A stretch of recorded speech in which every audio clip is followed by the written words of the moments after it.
శ్రీ మహాగణాధిపతయే నమః. శ్రీమాత్రే నమః.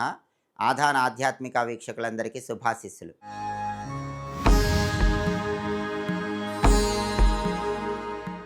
జ్యోతిష శాస్త్ర పరంగా ద్వాదశ రాశులలో అగ్నితత్వ రాశులంటే ఏ రాశులు వస్తాయో, అగ్నితత్వ రాశుల వాళ్ళకున్న రహస్య లక్షణాలేంటో, అగ్నితత్వ రాశుల వాళ్ళకి అదృష్టం కలిసి రావాలంటే పాటించాల్సిన ముఖ్యమైనటువంటి పరిహారాలేంటో ఈ వీడియోలో మనం తెలుసుకుందాం. జ్యోతిష శాస్త్ర పరంగా ద్వాదశ రాశులలో 3 రాశులను అగ్నితత్వ రాశులు అనే పేర్లతో పిలుస్తారు. ఈ 3 రాశులు ఏంటంటే మేషరాశి, సింహరాశి, ధనుస్సు రాశి. ఈ 3 రాశుల్ని అగ్నితత్వ రాశులు అంటారు. ఈ అగ్నితత్వ రాశులకి కొన్ని రహస్య లక్షణాలు ఉంటాయి.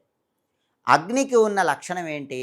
అగ్ని తనంతట తానుగా స్వయంగా ప్రకాశిస్తుంది. కాబట్టి ఈ అగ్నితత్వ రాశుల వాళ్ళు, మేషరాశి వాళ్ళు కానీ, సింహరాశి వాళ్ళు కానీ, ధనుస్సు రాశి వాళ్ళు కానీ ఎప్పుడూ కూడా వాళ్ళ పాయింట్ ఆఫ్ వ్యూలోనే ప్రతి విషయాన్ని ఆలోచిస్తూ ఉంటారు. ఎదుటి వాళ్ళ పాయింట్ ఆఫ్ వ్యూలో అసలు ఆలోచించరు. అలాగే ఒక్కొక్కసారి ఈ అగ్నితత్వ రాశుల వాళ్ళు సెల్ఫ్ కంట్రోల్ అనేది కోల్పోతారు.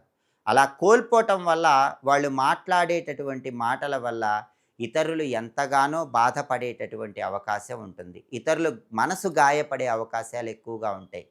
ఇతరుల నష్టానికి కారణమయ్యే సూచనలు కూడా ఉన్నాయి. దానికి కారణం ఏంటంటే ఈ అగ్నితత్వ రాశుల వాళ్ళకి మొహమాటం ఉండదు, నిర్భయత్వం ఎక్కువగా ఉంటుంది. ప్రతిదీ వాళ్ళ కోణంలోనే ఆలోచిస్తూ ఉంటారు. కాబట్టి సాధ్యమైనంత వరకు వాళ్ళు ఇతరుల భావాలు కూడా గుర్తించేటటువంటి ప్రయత్నం చేయటం మంచిది. అలాగే అగ్నితత్వ రాశుల వాళ్ళకి సమస్య ఏదైనా వచ్చిందనుకోండి, ఆ సమస్య వచ్చినప్పుడు ఆలోచనతో ఆ సమస్యను పరిష్కరించరు. ఆ సమస్యను ఆవేశంతో పరిష్కరించడానికి ప్రయత్నిస్తారు. విపరీతమైన ఆవేశంతో ఆ సమస్యను దూరంగా తరిమేస్తారు, లేదా ఆ సమస్య గురించి ఆలోచించడం మానేసి తొక్కి పెడతారు. అంతేగాని తెలివితో ఆ సమస్యను పరిష్కరించాలని ఆలోచించరు. ఆలోచన కంటే ఆవేశమే ప్రధానంగా సమస్యను పరిష్కరించడంలో అగ్నితత్వ రాశుల వాళ్ళకు ఉంటుంది. ఈ అగ్నితత్వ రాశుల వాళ్ళకి భూతత్వ రాశులన్నా, జలతత్వ రాశులన్నా శత్రుత్వం ఉంటుంది. భూతత్వ రాశులంటే వృషభ రాశి, కన్యారాశి, మకర రాశి. జలతత్వ రాశులంటే కర్కాటక రాశి, వృశ్చిక రాశి, మీనరాశి. ఎందుకంటే అగ్నికి నీరు తగిలితే అగ్ని చల్లబడుతుంది. అగ్ని పైన మట్టి వేస్తే అగ్నిశక్తి తగ్గిపోతుంది. కాబట్టి భూతత్వ రాశులు, జలతత్వ రాశులు అగ్నితత్వ రాశుల వాళ్ళకి శత్రుత్వంగా ఉంటారు. వాయుతత్వ రాశులు మాత్రమే అగ్నితత్వ రాశుల వాళ్ళకి మిత్రులుగా ఉంటారు. మిథున రాశి, తులారాశి, కుంభరాశిని వాయుతత్వ రాశులు అంటారు.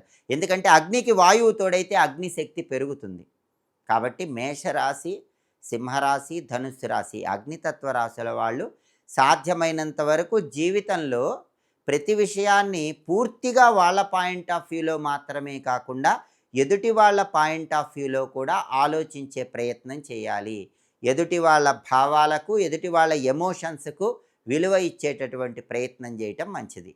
ఈ అగ్నితత్వ రాశుల వాళ్ళు అదృష్టం కలిసి రావాలంటే ప్రధానంగా సుబ్రహ్మణ్యేశ్వర స్వామిని కానీ, లక్ష్మీ నరసింహస్వామిని కానీ పూజిస్తే జీవితంలో తొందరగా అదృష్టం కలిసి వస్తుంది. ఓం సాం శరవణ భవ అనే మంత్రాన్ని, ఓం నమో నారసింహాయ అనే మంత్రాన్ని ప్రతిరోజు 21 సార్లు పఠించటం, అదేవిధంగా లక్ష్మీ నృసింహ కరావలంబ స్తోత్రాన్ని కానీ, సుబ్రహ్మణ్య కరావలంబ స్తోత్రాన్ని కానీ ప్రతిరోజు పఠించటం లేదా వినటం ద్వారా జీవితంలో తొందరగా అదృష్టాన్ని, ఐశ్వర్యాన్ని సిద్ధింపజేసుకోవచ్చు. ఇంకా ఇలాంటి ఆసక్తికరమైన విశేషాంశాలు తెలుసుకోవాలంటే ఆధాన ఆధ్యాత్మిక ఛానల్ని తప్పకుండా సబ్స్క్రైబ్ చేసుకోండి.